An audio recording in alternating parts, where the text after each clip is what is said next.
Bonjour chers téléspectateurs, bienvenue dans notre nouveau numéro FM Santé où nous allons parler de l'épidémie Ebola, une épidémie mortelle qui ravage la République démocratique du Congo, plus précisément dans la partie est en Ituri.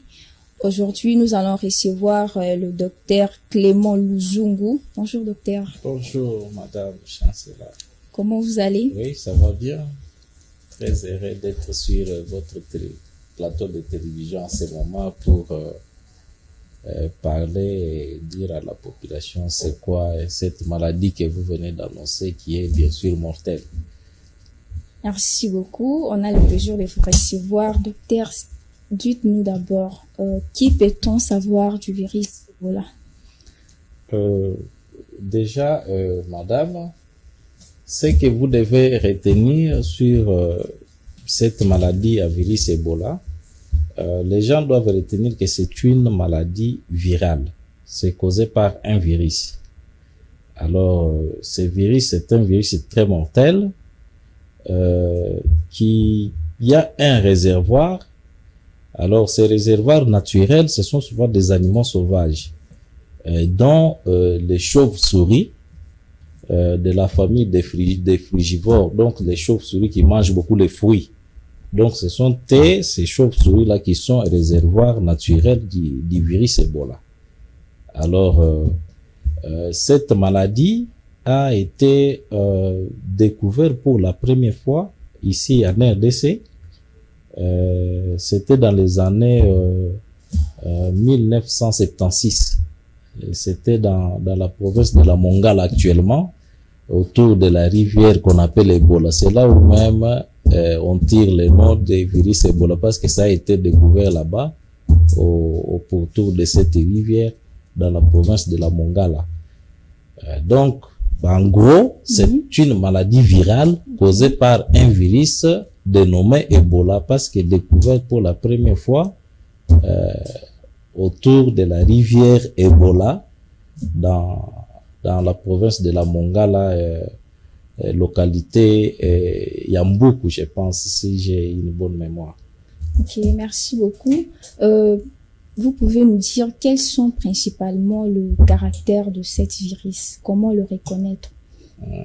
Le caractère, là, je pense pas. Ça, c'est le terme que vous utilisez. Peut-être donc, vous voulez savoir comment on peut reconnaître que la personne est atteinte de la maladie à virus Ebola.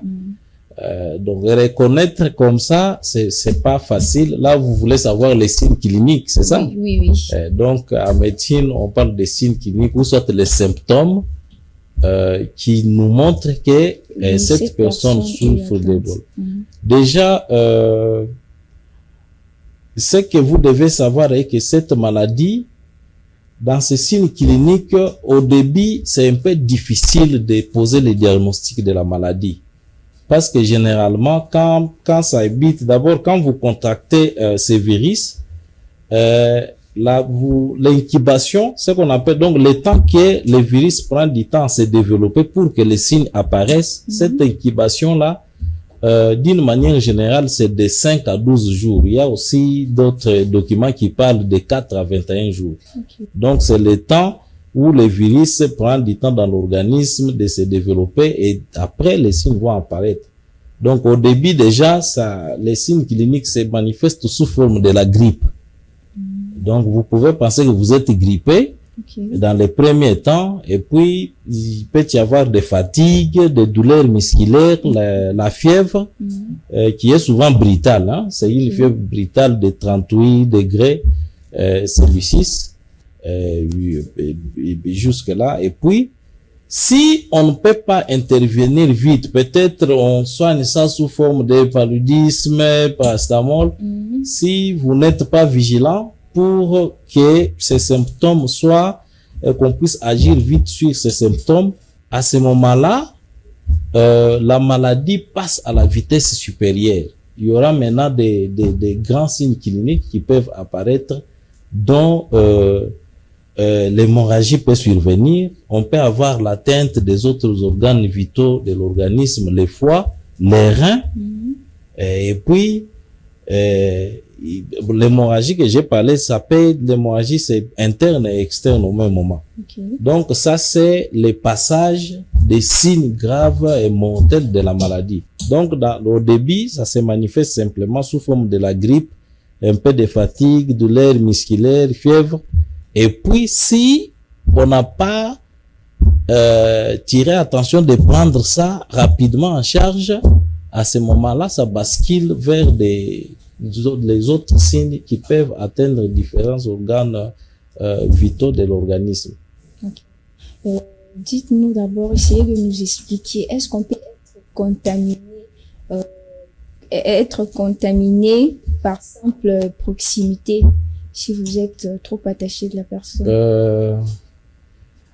Et bon, si la personne est diagnostiquée atteinte de la maladie à virus Ebola, les modes de contamination, il faut d'abord savoir qu'il y a des grands types de modes de contamination. D'abord, il y a la contamination d'abord des proximités telles que vous venez de dire là. Mais on parle d'abord de l'origine.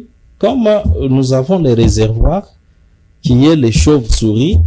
Les chauves-souris là peuvent même mordre d'autres animaux aussi dans la forêt, tels que les chimpanzés, les gorilles, les antilopes. Vous allez voir que souvent la population riveraine, les villageois, quand ils font leur chasse dans les forêts, ils peuvent tuer un antilope, des chimpanzés ou soit les gorilles. Et en consommant cette viande, ces bêtes ont été infectées par la chauve-souris. Il y a aussi des gens qui mangent des chauves-souris. Donc là, directement, vous vous faites contaminer en consommant la viande des animaux qui ont été infectés ou soit qui abritent les virus Ebola. Le deuxième mode de contamination, c'est entrer en contact avec les liquides biologiques de la personne malade. Alors, les liquides biologiques, là, vous avez le sang, les sueurs, la salive, vous avez les vomis. Et donc, les vomissements, ces liquides-là des vomissements, si vous les touchez d'une personne contaminée, vous pouvez vous faire contaminer. Okay. Et puis, très loin aussi, il y a même par la voie génitale, par les rapports sexuels, on peut être contaminé par les virus, parce que c'est un virus qui vit dans les liquides biologiques de l'organisme.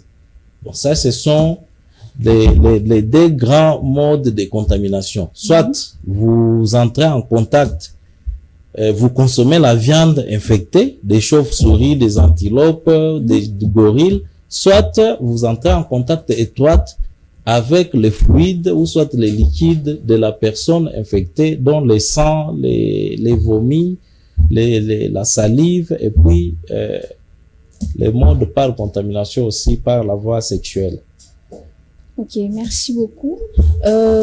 Dites-nous d'abord quelles sont les mesures préventives à prendre pour ne pas être contaminé de la maladie. Si vous pouvez nous expliquer même en lingala, parce que les mamans à la maison. Lingala, bon, je vais aussi comprendre réellement ces mesures, comment prendre soin d'eux.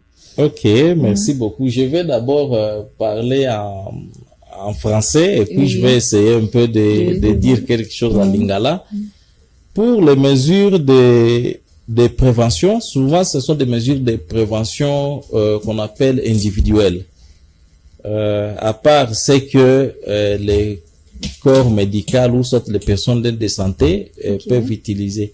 Ce que les gens doivent retenir est qu'à ce moment ici, l'épidémie que nous avons au pays actuellement, c'est causé par les variants du virus Ebola qu'on appelle Bundibugyo. Okay. Donc, alors, nous avons déjà 3 variants. Il y a les variants Zaïre. Donc, la première épidémie qui a été découverte pour la première fois ici au Congo, j'ai déjà parlé de la rivière Ebola, tout ça. Cette souche-là, de ce virus-là, on appelle ça souche Zaïre, ou soit variant Zaïre. Donc, c'est celui-là, dans la prévention, il y a le vaccin qui a été fabriqué pour ces variants, la variant Zaïre. Mais cette épidémie que nous avons maintenant qui sévit dans la province de l'Ituri, cette souche n'a pas encore le vaccin. Donc, jusque-là, il n'y a pas encore un vaccin fabriqué pourtant pour ces variants ici de Bundibugyo. Ça a été découvert pour la première fois en Ouganda et au Soudan. Même année, hein, que la souche Zaïre, ça a été découvert même année, toujours en 1976. Donc, lui, jusque-là, ces variants-là, il n'y a pas de vaccin pour cette souche-là. Alors, ce que nous demandons à la population maintenant, c'est d'utiliser les mesures de prévention individuelle. Alors, dans ces mesures, vous avez directement, comme nous sommes déjà dans l'épidémie, on ne doit pas dire aux gens de ne pas consommer les viandes des chauves-souris, des antilopes, ou soit des animaux qui meurent dans la forêt même. Donc, il faut éviter de consommer cette viande-là. Mais pendant l'épidémie, comme c'est temps ici, on demande aux gens d'être très vigilants, d'utiliser les mesures de protection individuelle. C'est de ne pas entrer en contact avec les personnes malades, infectées déjà. Donc, chaque fois que vous avez quelqu'un qui est à la maison, qui souffre, il fait des fièvres, vous voyez l'hémorragie. Donc, au lieu de les toucher sur le corps directement, il faut appeler les personnels de santé. Et avec la malentendu de la population congolaise, espérez-vous vraiment que ils vont accepter de vaincre cette maladie comme ça? Mais ce n'est pas la première fois que Ebola est dans notre pays. Nous sommes maintenant, je pense, si je ne me trompe pas, nous sommes au 17e épidémie. De cette, alors des autres, on n'avait pas bien traité sa raison pour laquelle c'est ça c'est l'autre variant Bundibugyo. Mais les variants Zaïre, il y a déjà les vaccins pour ça. Dernièrement, ça se trouvait du côté Ilebono. Il y avait quelques cas et puis on avait essayé d'extirper le virus. Donc la RDC a l'expérience pour lutter contre cette épidémie. Donc, ce que nous demandons à la population, nous informons la population doit faire l'effort. Ne pas entrer, manger la viande des chauves-souris, ou soit surtout les mamans, ce sont les mamans qui partent souvent en forêt. Peut-être papa a amené l'antilope. Il faut même couper cette viande-là, toucher ces animaux-là avec les gants. Vous portez les gants, vous coupez la viande, vous devez cuire ça à une bonne température. Pour avoir, mais toute bête mort de soi-même dans la forêt, il ne faut pas manger cette viande-là. Et deuxième chose, pour les personnes qui sont malades, qui ont déjà des symptômes, il ne faut pas les toucher comme ça, avec des mains libres, sans que vous puissiez avoir des mesures de protection. Et puis, à ce moment ici, le lavage des mains doit être obligatoire. Chaque fois que vous sortez, vous touchez quelque chose, vous avez salué les gens. Avant de de toucher autre chose à la maison, vous devez laver les mains. Et comme l'eau n'est pas partout, là où nous nous promenons, la simple chose d'avoir, c'est avoir son flacon de désinfectant qu'on appelle liquide hydroalcoolique. Et comment faire au moment où on se retrouve, par exemple, dans un bus où on est coincé 5 par banc, avec la sueur là, comment faire pour se protéger? Tandis qu'on est peut-être pressé de sortir, mais on doit aussi... c'est ça aussi les problèmes quand on est dans un bus. Déjà, vous voyez, peut-être dans un bus, à moins qu'il y ait la personne qui transpire beaucoup. On a déjà les habits, ça fait quand même la barrière, à moins que vous frottez corps à corps avec des personnes qui transpirent. Mais il faut déjà porter aussi les masques. Parce que quand on parle, des fois, il y a des petites gouttelettes qu'on appelle fluides qui peuvent se propager dans l'air et vous allez... Donc, il faut porter les masques ou soit les cachinets, avoir son désinfectant permanent dans votre sac ou soit dans votre poche pour désinfecter les mains de temps en temps. Et puis, si, par exemple, nous avons une personne qui est décédée avec cette maladie à la maison brutalement, bon, tu sais, chez nous, ici en Afrique, les gens ont l'habitude d'aller s'attrouper autour du cadavre pour pleurer. Il y a même ceux qui dorment sur les cadavres. Vraiment. Donc ça, pour ce moment de l'épidémie, la population vraiment, on vous demande d'être distant avec une personne chère de la famille qui peut succomber par l'affection de cette maladie à virus Ebola. Pour éviter, prévenir à ce que la contamination ne puisse pas se propager d'une manière fulgurante dans la population. Merci beaucoup, docteur. On tend déjà vers la fin de notre mission. Qu'est-ce que vous pouvez conseiller à la population congolaise, surtout dans la capitale, ici à Kinshasa, parce que la maladie se trouve en Ituri. Mais entre-temps, la population congolaise se dérange beaucoup, se demande comment faire pour ne pas avoir cette maladie, parce que l'épidémie, ça marche. L'autre fois, on a eu à voir sur les réseaux sociaux que c'est déjà dans l'Équateur. C'est des fausses informations. Bon, dans le temps de l'épidémie, c'est toujours comme ça. Kinshasa, c'est une ville à forte densité des populations. Donc, nous devons toujours faire très attention, même du temps de l'autre épidémie qui était là, les virus de l'épidémie qui était là. Donc, il faut que la population, quand nous venons de parler des mesures de protection individuelle, il faut se munir de votre désinfectant, porter les cache-nez quand vous êtes dans un milieu très populaire, là où il y a beaucoup de gens. Et puis, il faut éviter les salutations dans les mains aussi. Il faut un peu limiter ces gestes-là des salutations dans les mains. Parce que les virus, on ne peut pas interdire aux gens de voyager. Quelqu'un peut quitter dans la région où l'épidémie est actuellement et venir ici à Kinshasa. Peut-être il n'a pas encore développé les signes. La maladie est encore dans son état de l'incubation, qui est de 5 à 12 jours, ou soit 4 à 21 jours, vous voyez. Donc, quelqu'un peut voyager et en arrivant ici, il reste même quelques jours avant de développer la maladie.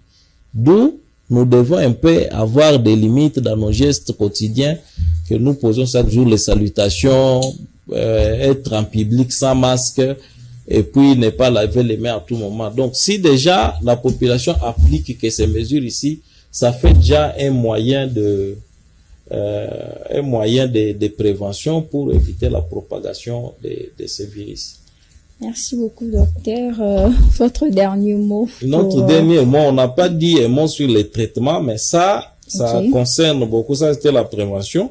Ça concerne beaucoup plus les corps médicaux, ça ne concerne pas vraiment la population. Nous avons dit que ces virus, avec l'épidémie actuelle, jusque-là, il n'y a pas de vaccin pour ça.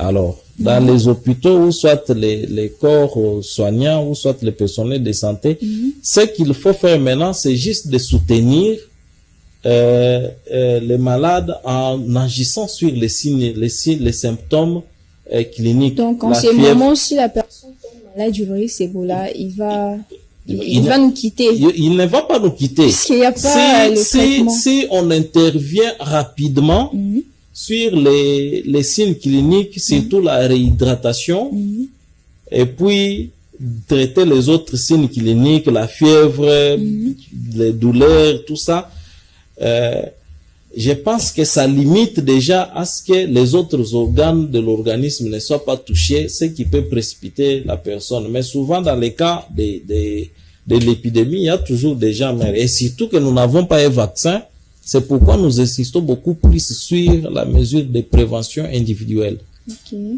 qui peuvent déjà nous aider à prévenir à ce que la maladie ne se propage pas. Merci beaucoup, docteur Trizeris, de vous avoir reçu aujourd'hui. Chers téléspectateurs, merci de nous suivre et on se retrouve à notre prochain numéro. Au revoir.